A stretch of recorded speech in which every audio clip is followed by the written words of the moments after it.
मसीह में मेरे प्रिय भाई बहनों, हो सकता है आज आप कुछ ऐसे कष्टदायक हालातों का सामना कर रहे होंगे, कुछ समस्याएं आपको घेर चुकी हैं, पर प्रभु का वचन हमें यह कहता है, मैं तुम्हें कभी ना छोड़ूंगा, ना कभी त्यागूंगा। मात्र उसको अपने जीवन में, इस समस्या में, इस दुख में उसको बुलाएं, उसको इनवाइट करें, अपने कष्ट में, डिफिकल्ट टाइम में उसको इनवाइट करें। प्रभु मैं अकेला हूं, मुझे आपकी सहायता की जरूरत है। पवित्र वचन को जैसे यशायाह 43 के 2 वचन को हम पढ़ते हैं, जब तू जल में होकर जाए मैं तेरे संग संग रहूंगा, और जब तू नदियों में होकर चले तब वे तुझे ना डुबो सकेंगी, जब तू आग में चले तब तुझे आंच ना लगेगी और उसकी लौ तुझे ना जला सकेगी। आमीन। कितना खूबसूरत वचन है। प्रभु के वचन में ऐसा लिखा है, जब तुम इन नदियों में से होकर चलेगा, आग में से होकर चलेगा। यहां पर ऐसा नहीं लिखा कि मैं तुझे आग में चलने नहीं ना दूंगा, मैं तुझे नदियों में जाने ही नहीं दूंगा, पर यहां पर गौर करने वाली बात यह है कि वचन ये कहता है, जब तू चलेगा, मुझे और आपको इन कष्टदायक हालातों का सामना करना ही होगा। आज आप एक चुनौती का सामना कर रहे हैं, एक समस्या का सामना कर रहे हैं, एक डिफिकल्ट टाइम का सामना कर रहे हैं, पर प्रभु का वचन ये कहता है, ना तो आग तुझे जलाएगी, ना नदी तुझे डुबो सकती है। उस परमेश्वर को अपने जीवन में इनवाइट करें। पौलुस और सलास प्रेरितों के काम अध्याय 16 उसके वचन 25 में ऐसा लिखा है, जो जेल में बंद थे और बड़े कष्ट का सामना कर रहे थे, पर वो रात को, आधी रात को प्रभु के भजन गा रहे थे, प्रार्थना कर रहे थे।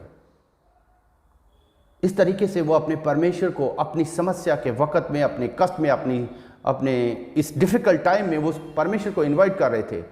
मुझे और आपको भी ऐसा ही करने की जरूरत है। आज 3 इब्री नौजवान टीनेजर सद्रक मेशक अबेदनगो आग की भट्टी में डाल दिए गए। आप जानते हैं पवित्र वचन में ऐसा लिखा है, आग उनको जला ना सकी। उनके संग परमेश्वर यीशु मसीह उनके संग उस भट्टी में उतर आया। मेरा प्रभु आज भी वही है, क्योंकि वचन कहता है, मैं कल आज जुगान युग के समान बदलने वाला परमेश्वर हूं। वो आपके साथ भी आग की भट्टी में उतरेगा।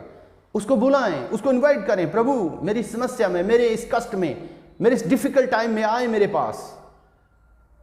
मैं आपको परमेश्वर के वचन से ये उत्साहित करना चाहता हूं। कभी कभी परमेश्वर हमें आग से नहीं बचाते, वो हमें आग में से निकलने देते हैं, आग में से चलने देते हैं, उस पानी में से होकर जाने देते हैं।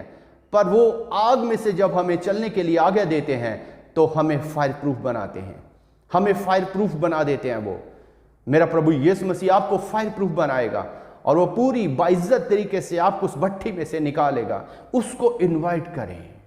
जब हम पवित्र वचन को पढ़ते हैं, मरकुस अध्याय 4 उसका वचन 39 में ऐसा लिखा है, तब उसने उठकर आंधी को डांटा और पानी से कहा, शांत रह, थम जा, और आंधी थम गई और बड़ा चैन हो गया। आमीन। कितना खूबसूरत वचन है परमेश्वर का। मेरे प्रिय भाई बहनों, कितनी भी बड़ी आंधी हो, कितना भी बड़ा तूफान हो, जब आप उसको इनवाइट करेंगे, प्रभु को अपने जीवन में बुलाएंगे, प्रभु मुझे आपकी जरूरत है, मैं अकेला महसूस कर रहा हूं, आए मेरे संग, मेरे प्रभु मेरी मदद करें, मेरे जीवते परमेश्वर। आप देखेंगे वो तूफान थमता हुआ, आप अपनी आंखों से देखेंगे उस अंधकार को, उस समस्या को आप निकलता हुआ देखेंगे। मैंने ये प्रैक्टिकल करके देखा है। मेरे प्रभु के लोगों, भरोसा रखिए उस पर। दूसरा राजा अध्याय 6 उसके 5 और 6 वचन में ऐसा लिखा, परंतु जब एक जन बल्ली काट रहा था तो कुल्हाड़ी बेंट से निकलकर जल में गिर गई। सो वे चिल्लाकर कहने लगा, हाय मेरे प्रभु, वह तो उधार मांगी हुई थी। परमेश्वर के भक्त ने पूछा, वे कहां गिरी? तब उसने स्थान दिखाया। तब उसने एक लकड़ी काटकर वहां डाल दी और वह लोहा पानी पर तैरने लगा। आमीन, हालेलुया। कितना अद्भुत वचन है। मेरे प्रभु के लोगों, आज आपके भी सुख और शांति, चैन, इत्मीनान, सेहत आपसे खो चुकी है, आपसे दूर जा चुकी है।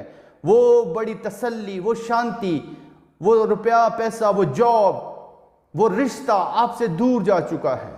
आपका चैन, आपकी शांति आपसे दूर जा चुकी है, वो गहरे पानियों में खो चुकी है। पर आज मैं आपको प्रभु के वचन से उत्साहित करते हुए कहना चाहता हूं, चिल्ला कर कहें, प्रभु मेरी शांति मुझसे दूर चली गई है, मेरे यीशु मेरा सुख मुझसे दूर चला गया है।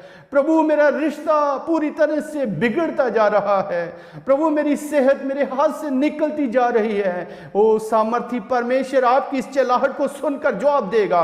पवित्र वचन में लिखा, प्रभु के जन ने कहा, कहां गिरी, उसको बताएं कहां कहां पर आपको नुकसान हुआ है, उसको कहें कहां कहां पर आप कष्ट झेल रहे हैं, उसको बताएं कहां कहां पर आपको दर्द है। वो जीवते परमेश्वर को इनवाइट करें, अपनी समस्या में उसको बुलाएं। तो मैं आपको पवित्र वचन से उत्साहित करना चाहता हूं, वो कितना भी गहरी जा चुकी है, वो कितने भी दूर जा चुकी है।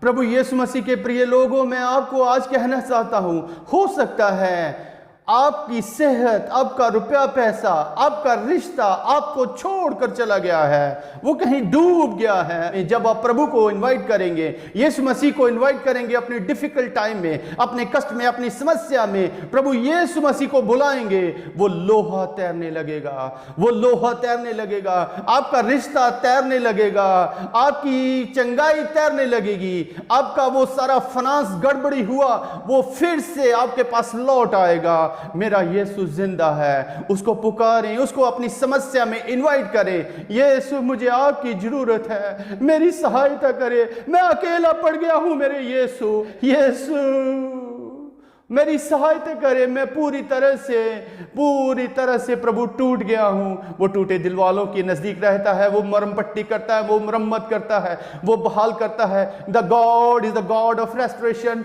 मेरा परमेश्वर बहाली का परमेश्वर है। उसको पुकारे, कहें प्रभु मुझे आपकी जरूरत है, मेरे पास आए, मेरे यीशु मेरी मदद करिए, मेरे परमेश्वर, मैं अकेला पड़ गया हूं, मैं अकेली पड़ गई हूं। निश्चय ही आज अब अपनी आशीष को लेकर जाने वाले हैं।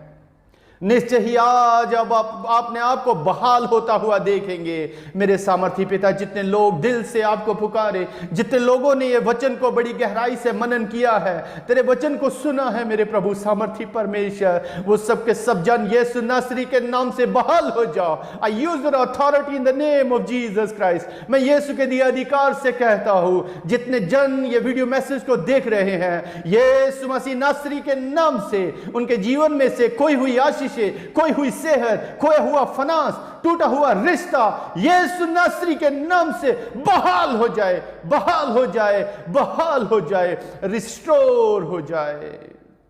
जीवते परमेश्वर, आप महान है, प्यार करने वाले परमेश्वर है। मैं भरोसा करता हूं प्रभु, आपने हमारी प्रार्थना को सुना है, आपने हमारी मिन्नत को कान लगाकर ध्यान से सुना है, हमारी प्रार्थना को सुना है। इसके लिए मैं आपका धन्यवाद करता हूं पिता। बड़ी गवाही के साथ ये लोग प्रभु तेरे नाम को महिमा देंगे। मैं धन्यवाद करता हूं हमारी इस प्रार्थना को सुनने के लिए। ये प्रार्थना अपने उद्धारकर्ता यीशु मसीह के नाम से मांगता हूं, आमीन, आमीन, आमीन, हालेलुया।